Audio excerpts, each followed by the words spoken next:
ফের বঞ্চনা। প্রজাতন্ত্র দিবসের অনুষ্ঠানে জায়গা পেল না বাংলার ট্যাবলো। রাজ্য সরকারের পাঠানো প্রস্তাবে অনুমোদন দিল না কেন্দ্র। সূত্রের খবর, প্রজাতন্ত্র দিবসের ট্যাবলোর মাধ্যমে মনীষীয় স্বাধীনতা আন্দোলন নিয়ে বাংলার অবদান সর্বভারতীয় মঞ্চে তুলে ধরার পরিকল্পনা ছিল রাজ্যের। ট্যাবলো সাজানোর পরিকল্পনা ছিল বিপ্লবীয় চিন্তাবিদদের ছবি ও ভাবনায়। লক্ষ্য ছিল সর্বভারতীয় মঞ্চে বাংলার ঐতিহাসিক ভূমিকা তুলে ধরার।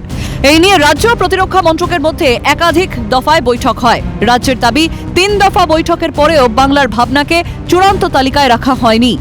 আর তারপরেই ট্যাবলো বাতিলের সিদ্ধান্ত জানানো হয়। এবারও বাংলার ট্যাবলো জায়গা না পাওয়ায় তৃণমূল যে সরব হবে তা আর বলার অপেক্ষা রাখে না।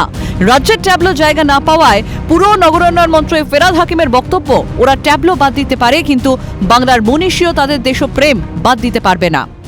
ওরা ট্যাবলো বাদ দিতে পারে, পশ্চিমবঙ্গের অগ্রগতি, পশ্চিমবঙ্গের মনীষীদের যে দেশপ্রেম সেটাকে বাদ দিতে পারবে না। পাল্টা মুখ খুলেছে পদ্ম শিবির। বিজেপি সাংসদ জগন্নাথ সরকারের মন্তব্য, ইচ্ছা করেই সহযোগিতা করে না রাজ্য, কেন্দ্রের সঙ্গে দ্বন্দ্ব বজায় রাখতেই কাজ করা হয়।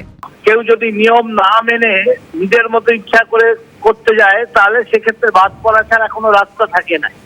তাই এরা ইচ্ছা করেই সহযোগিতা করে না। কেন্দ্র যখন তাদেরকে জানতে চায় তখন জানানো হয় না এবং শেষ মুহূর্তে তারা নাটক করার জন্যই এসব করে, যাতে কেন্দ্রের সঙ্গে দ্বন্দ্ব বা কেন্দ্র বঞ্চিত করছে এই মানসিকতা তৈরি করার জন্যই শুধু তাদের কাজ।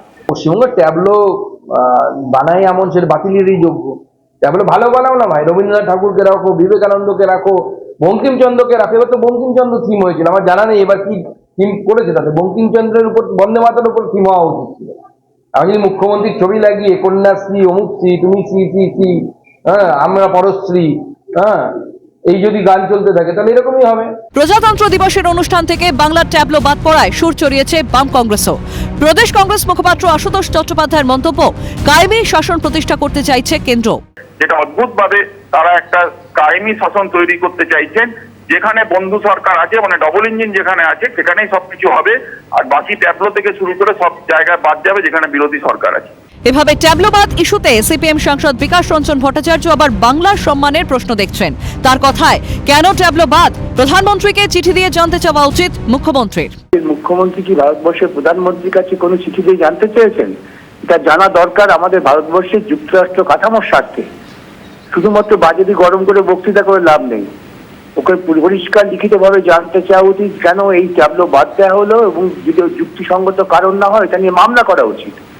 এটা ভারতবর্ষ, এটা মোদী সাম্রাজ্য নয়, এটা বিজেপি বা তৃণমূলের ব্যক্তিগত ঘরের ঝগড়া নয়, এটা গোটা ভারতবর্ষে, বিশেষ করে পশ্চিমবঙ্গের মানুষের সম্মানের প্রশ্ন। উল্লেখ্য, এর আগে 2020 এবং 22-এর প্রজাতন্ত্র দিবসের কুচকাওয়াজেও ঠাঁই হয়নি বাংলার ট্যাবলোর। এই আবহে বিধানসভা নির্বাচনের আগে কুচকাওয়াজের ট্যাবলো ইস্যুতে রাজনীতির উত্তাপ যে বাড়বে তা আর বলার অপেক্ষা রাখে না। ক্যালকাটা নিউজ।